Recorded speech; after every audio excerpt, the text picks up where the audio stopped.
우리 고린도후서 강의를 우리가 계속 이어서 하겠습니다. 요즘 아이들이 여름 우리 9월인데 너무 더워가지고 우리 당군 할배가 땅을 잘못 샀다고 아이들이 그러더라고요. 잘못 사가지고 지금 날씨가 이렇다 그러는데 오늘 우리 가을 날씨를 보니까 어떻습니까? 하나님의 창조하신 그 은혜를 우리가 한번 또 경험하는 것 같습니다. 더위가 그냥 우리 주위를 완전히 걷어가 버리고 이제는 선선함이 우리를 이제 가득 채우는 것 같습니다. 아무튼 이 가을날에 또 하나님의 은혜가 충만하시기를 간절히 소원합니다. 오늘의 말씀은 이제 여러분 잘 아시는 그 예루살렘 교회에 기근이 들었습니다. 아주 심한 기근이 들어서 이 교회를 구제하기 위해서 바울이 이제 구제 활동을 하는 모습에 대한 말씀입니다. 이제 오늘 본문을 통하여서 오늘 우리가 구제를 통해서 어떤 유익이 있을까라는 것을 한번 살펴봤으면 좋겠습니다. 특별히 이 고린도 교회 같은 경우는 지리적으로 역사적으로 항구 도시입니다. 많은 사람들이 모이는 것이고 또 말 그대로 이제 그때 당시에 사람들 그때 인구로 봤을 때 한 60만이 살았다고 합니다. 60만이 살면 거대한 어떤 도시겠죠. 그리고 상업 활동의 중심지고 교통의 요충지였습니다. 바닷가를 끼고 있었기 때문에 그래서 이곳으로 들어오는 사람들이 참 많았다고 합니다. 그래서 풍요로운 삶을 살아가는 곳이 바로 이 고린도 지역이었습니다. 그런데 이 고린도 지역에 있는 이 교회가 고린도 교회가 참 풍요롭기도 했지만 빈부격차도 심했고 또 여러 가지 문제들이 이 교회 안에 참 많았습니다. 고린도전서를 보시면 파당 문제도 있고 또 여러 가지 어떤 남녀의 불륜 문제도 있고 소송 사건도 있고 우상과 재물 관계도 있고 이런 모습들도 있고 이제 고린도후서에 보면 거짓 사도들이 또 교회 안에 들어와서 또 문제를 일으키는 장면들이 참 많습니다. 그런데 이런 모습을 보면 고린도 교회만의 문제가 아니라 오늘 현재 우리가 살아가는 어떤 우리 현대에 살아가는 우리 현대 교회들의 문제들이 바로 이 고린도 교회의 문제가 아닌가라는 생각이 듭니다. 그래서 고린도 교인들이 서로 연합하지 않고 서로 자기들이 각자 가지고 있는 그 부를 위해서 쫓아갔던 것이죠. 세속적인 삶을 살았다는 것입니다. 그런데 오늘 바울은 이러한 교회들을 향해서 고린도 교회를 향해서 구제의 문제를 이제 가지고 나와서 이 예루살렘 교회를 돕자라는 이야기를 합니다. 쉽지 않은 것이죠. 그런데 사실 이 구제 문제에 대하여 그 의욕적으로 먼저 시작한 교회가 고린도 교회였습니다. 그런데 시간이 지나면서 실질적으로 실천하지 않은 것이 바로 고린도 교회였다라는 것이죠. 오늘 이 바울은 말씀을 통하여서 이 구제가 우리에게 어떤 유익을 주는지를 세 가지를 정도를 이야기를 하고 있습니다. 이 첫째는 구제는 나를 위한 것이다. 나를 위한 것이라는 것이죠. 또 두 번째가 뭐냐 하면 이 복음의 성취다. 복음의 성취가 바로 구제다. 그리고 또 이 구제는 하나님께서 균등하게 하시고자 하는 목적이 있다. 이 세 가지를 이야기를 합니다. 첫째 오늘 우리 말씀을 보면은 먼저 그 말씀 2절을 같이 한번 보시겠습니다. 2절을 보면 오늘 이제 본문 말씀은 아니지만 고린도후서 8장 2절 말씀입니다. 같이 한번 읽어보겠습니다. 환난의 많은 시련 가운데서 그들의 넘치는 기쁨, 극심한 가난이 그들의 풍성한 연보를 넘치도록 하게 하였느니라. 이 말씀은 뭐냐면 마게도냐 교회가 그렇게 했다라는 겁니다. 마게도냐 교회에게 너희들이 지금 현재 이 구제를 하는 데 있어서 먼저 예를 보여준 거죠. 마게도냐의 어떤 교회였느냐 하면 환난이 있음에도 불구하고 시련이 있음에도 불구하고 그들은 넘침의 기쁨이 있었다는 겁니다. 그리고 가난이 있었지만 극심한 가난이 있었지만 풍성한 구제와 연보를 했다라는 이 대조적인 이야기를 하고 있습니다. 여러분 이 말씀이 과연 우리에게 어떻게 와닿으시나요? 하나님께서는 이 마게도냐의 예를 통하여 지금 고린도 교회를 보여주셨고 또 고린도에게 교회에게 하신 말씀은 바로 오늘날 우리 한국 교회와 우리 교회에게 말씀하고 계신다는 겁니다. 환난이 있지만 시련이 있었지만 그들은 기쁨이 있었다라는 겁니다. 여러분 우리가 환난을 당하면 어떻습니까? 낙심을 하게 됩니다. 하나님을 기억하지 않고 너무나 우울하고 힘듦에 빠져버립니다. 기쁨을 찾기가 쉽지 않다라는 것이죠. 그러나 이 마게도냐 교회는 그런 가운데도 불구하고 기쁨을 찾았다라는 겁니다. 그리고 그들이 비록 가난했지만 서로 그것을 나누어 주고 풍성한 연보로 나아가는 것을 지금 바울은 현재 이 고린도 교회를 향하여 말씀하고 있습니다. 참으로 이기적으로 변하고 자기 욕심만을 챙기기를 원하는 이 고린도 사회, 고린도 교회, 이 지역 사회에 마게도니아의 교회의 예를 들어서 지금 현재 구제 활동을 할 것을 이야기하고 있습니다. 정지우 작가라는 사람이 사람은 왜 서로 도울까요? 라는 책이 나왔더라고요. 그런데 거기 안에 내용이 이런 내용이 있습니다. 왜 사람들은 서로 도우냐? 그 도움에 대한 이유를 적어놨는데 사람이 사람을 점점 돕지 않기 시작할 때 서로가 서로에게 각박하여지고 멀어질 때 그 사회는 점점 몰락해진다라고 이야기합니다. 구제를 왜 하는 것인가? 구제는 바로 우리를 위하여 하는 것입니다. 만약에 구제하지 않고 요즘 오늘날 우리 사회가 굉장히 빈부격차가 심해져 가는 것을 볼 수가 있습니다. 여러분, 가난한 나라들을 보면은 빈부격차가 굉장히 심합니다. 그 원인이 뭐냐 하면 돕지 않는다라는 것이죠. 당연히 가난하니까 노력하지 않아서 저렇게 된 거 아니냐. 수고하고 땀 흘리지 않아서 그렇게 됐지 않았냐. 가난이라는 것이 게을러서 가난할 수도 있겠지만 여러 환경적인 이유가 분명히 있을 것입니다. 아무튼 이 예루살렘을 교회를 도운다라는 것은 바로 누구를 위한 것이라는 것이죠. 바로 고린도 교회를 위한 것이었다는 겁니다. 왜냐하면 서로가 무너지지 않기 위해서, 몰락하지 않기 위해서. 이 유럽 사회들이 이 공동체를 이야기할 때 우리의 사고하고는 좀 다릅니다. 여러분, 우리가 공동체라 그러면 어떤 생각이 듭니까? 많은 사람들이 모여서 서로 도와야 되고 또 어떨 때는 내가 희생해야 되는 장소로 생각할 때가 있습니다. 그래서 공동체라 그러면 일단 부담이 됩니다. 교회 공동체라 그러면 가서 내가 설거지 해야 되고 내가 헌금을 해야 되고 내가 희생을 해야 된다는 생각을 한다는 것이죠. 그런데 사실 유럽의 이 공동체의 개념은 역사란 무엇인가라는 E.H. 카라는 교수가 책을 썼는데 그 내용 안에 이런 이야기가 있습니다.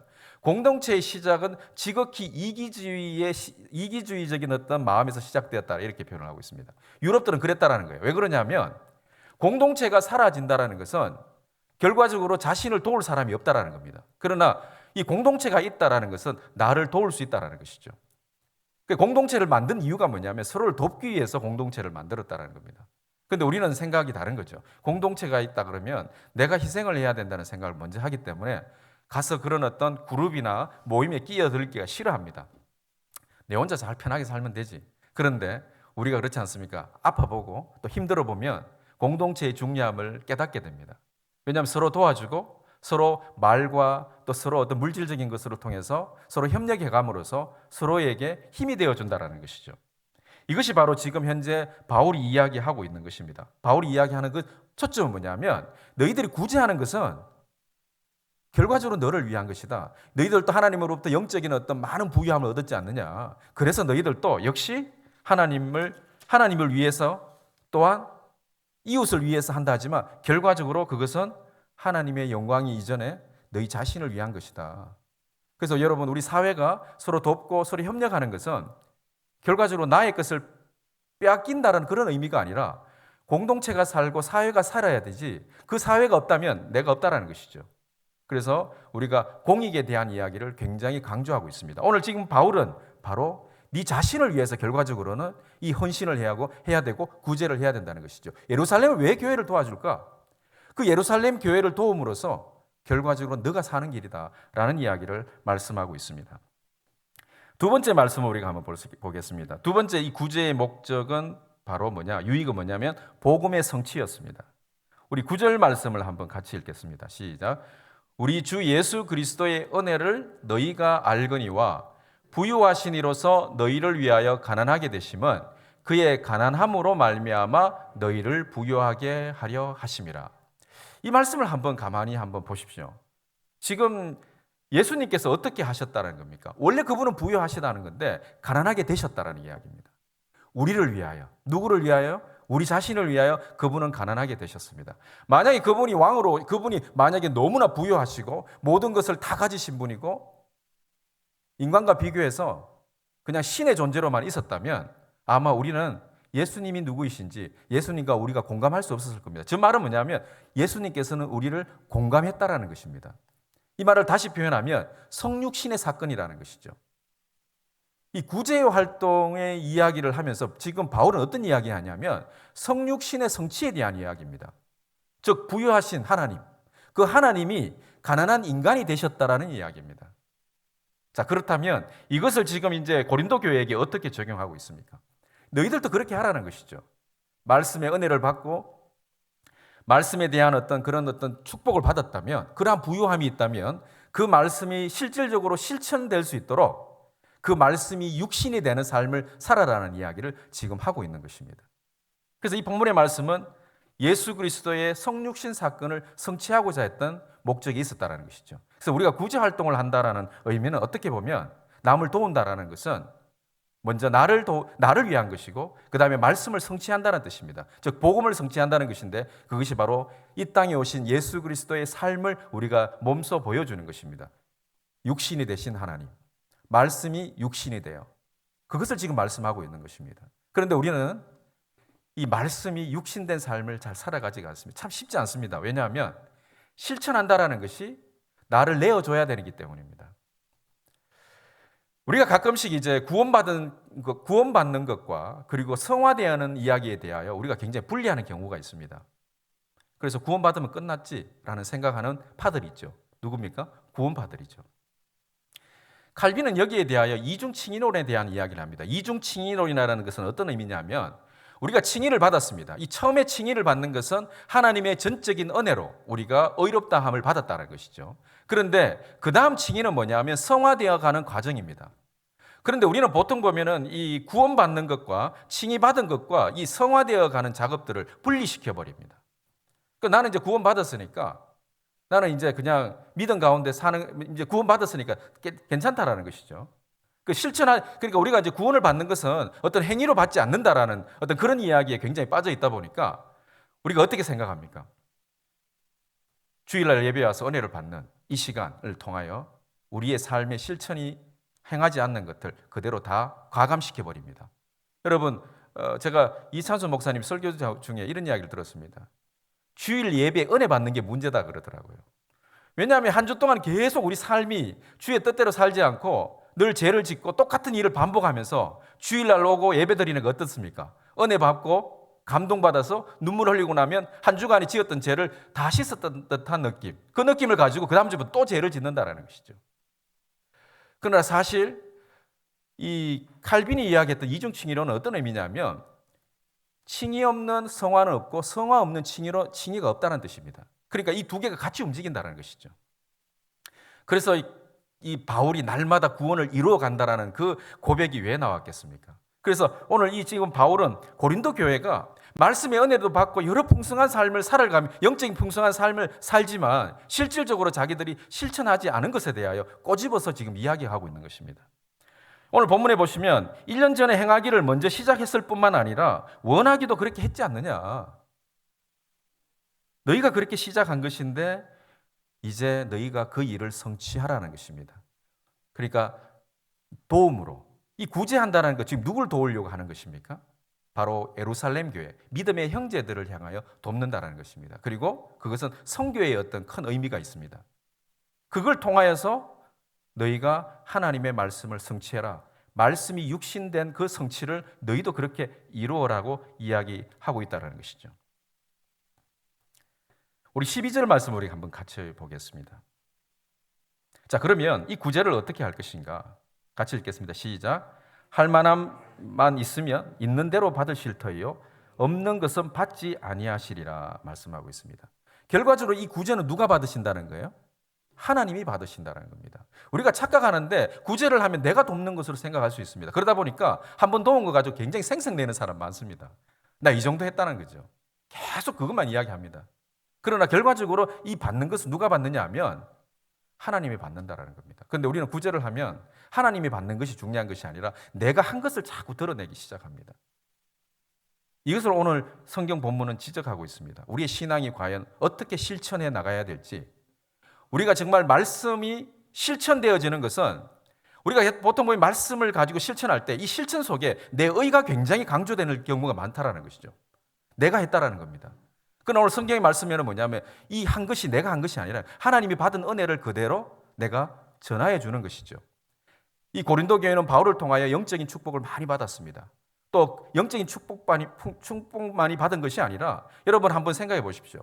우리가 말씀의 은혜를 받고 또 삶의 어떤 풍성한 영적인 축복을 받을 때 하나님께서는 또한 여러 육신의 어떤 것도 채워주시는 그런 모습을 볼 때가 있습니다. 그래서 그 너희 영혼이 잘됨 같이 너희 육신의 삶이 잘 되기를 원한다라고 바울은 이야기합니다. 그를 꼭 꼬집어서 너는 그렇게 될 것이라고 이야기하지는 않지만 하나님께서 그렇게 채워주심을 알 수가 있습니다. 여기 앉아 계신 우리 성도님들 아마 하나님께서 내 삶 가운데 영적인 것도 풍성히 채워주셨지만 물질적인 것도 채워주신 것을 아마 경험하셨을 것입니다. 우리는 생각하기에 거대한 어떤 부자가 되어야 된다라고 생각하시지만 그렇지 않다는 것이죠. 우리의 성경적인 삶은 어떤 삶입니까? 일용할 양식을 먹고 살아가는 삶입니다.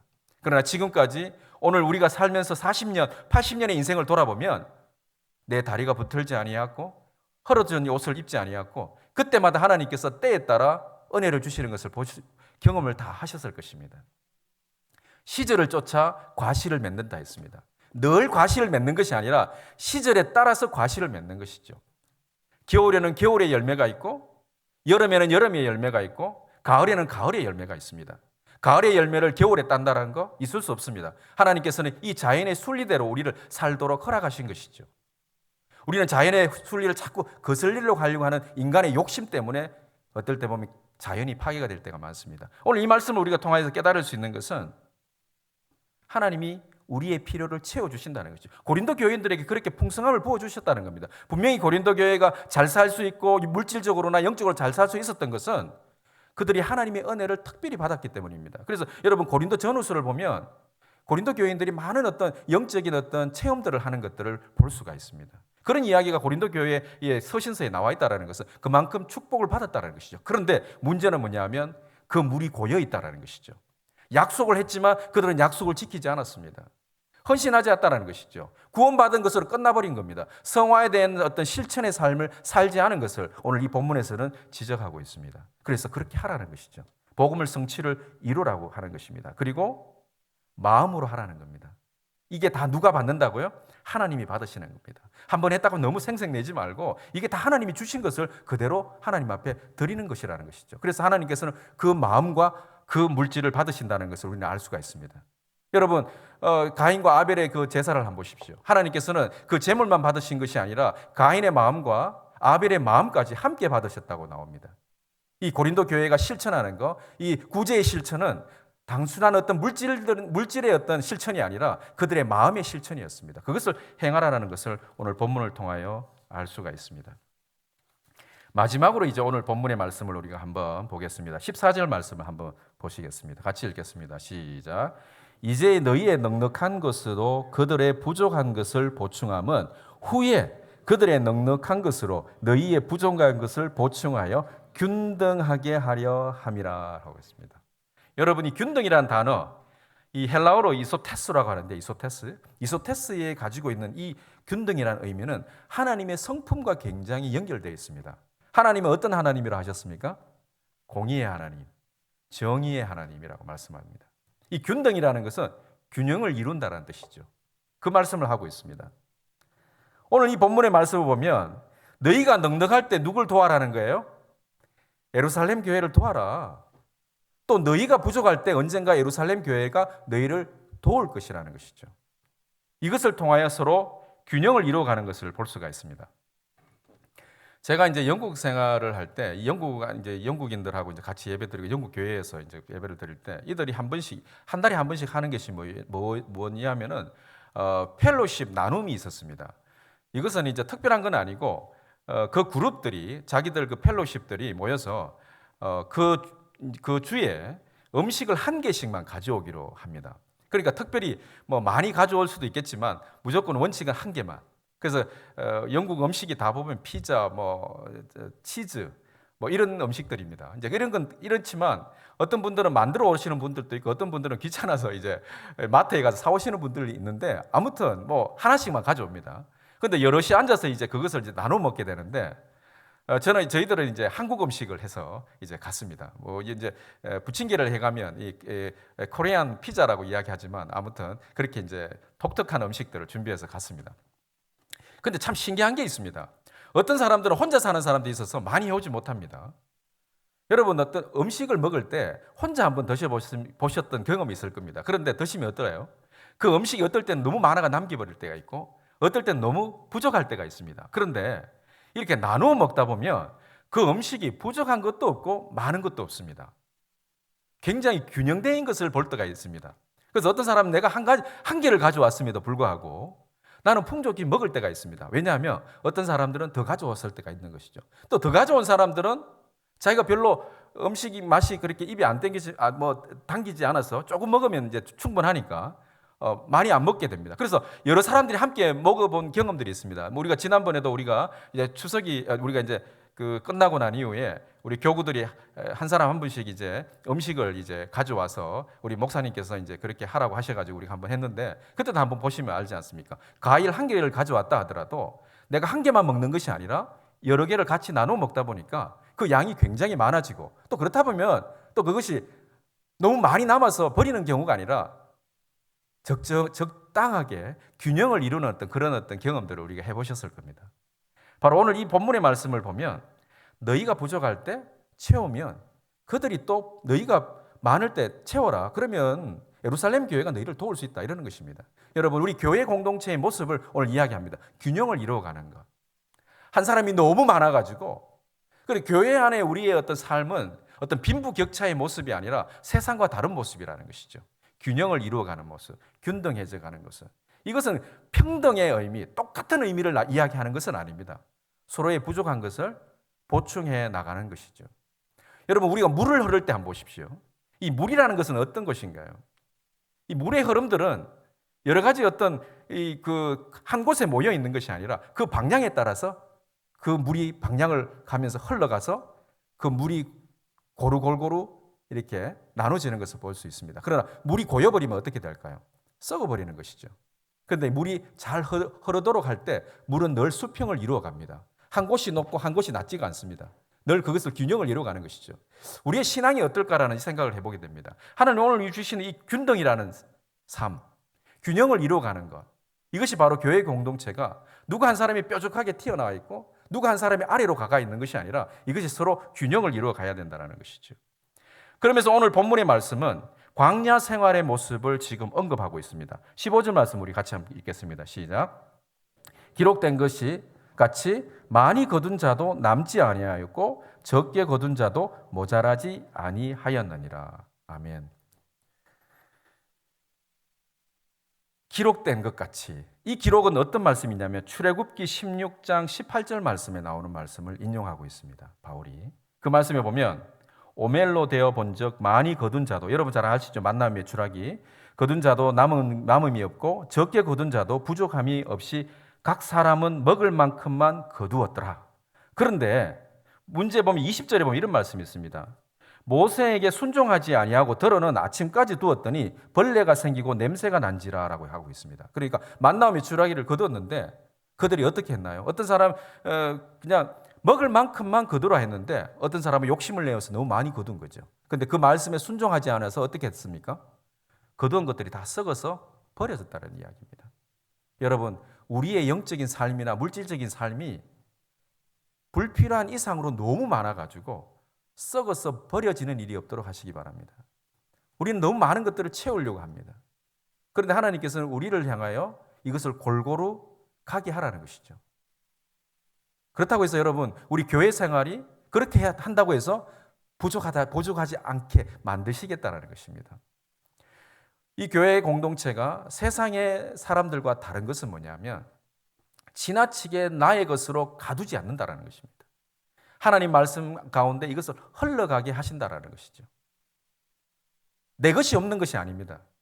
내 것이 있지만 또한 그것이 부족한 자에게 채워나가는 것을 오늘 이 본문을 통해 이야기합니다. 너무 불필요한 것들을 다 채워서 분명히 하나님께서는 믿는 자, 하나님을 사랑하는 자는 불필요한 이상의 욕심을 내었던 것들은 분명히 다 썩어 버려지게 할 수밖에 없는 것입니다.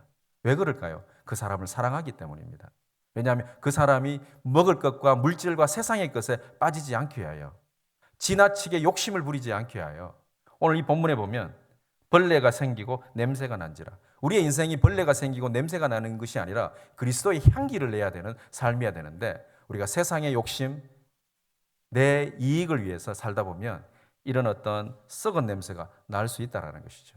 그러나 하나님께서는 늘 우리에게 일용할 양식을 채울 것을 말씀하시며 또한 이 영적인 삶도 늘 매일매일의 삶을 통하여 채워나가기를 원하십니다. 오늘 세 가지 마지막을 정리한다면 왜 우리가 구제를 하고 서로 도와야 되고 공동체를 살펴야 되는 것이냐면 먼저는 나를 위한 것이다. 첫째, 나를 위한 것이라는 것이죠. 그리고 두 번째가 바로 성육신의 삶, 복음을 성취하는 것이라는 것입니다.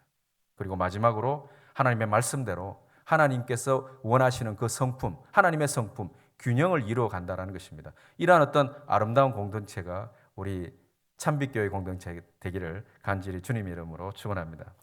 우리 함께 이 말씀을 가지고 잠시 기도하겠습니다. 잠시 기도하겠습니다.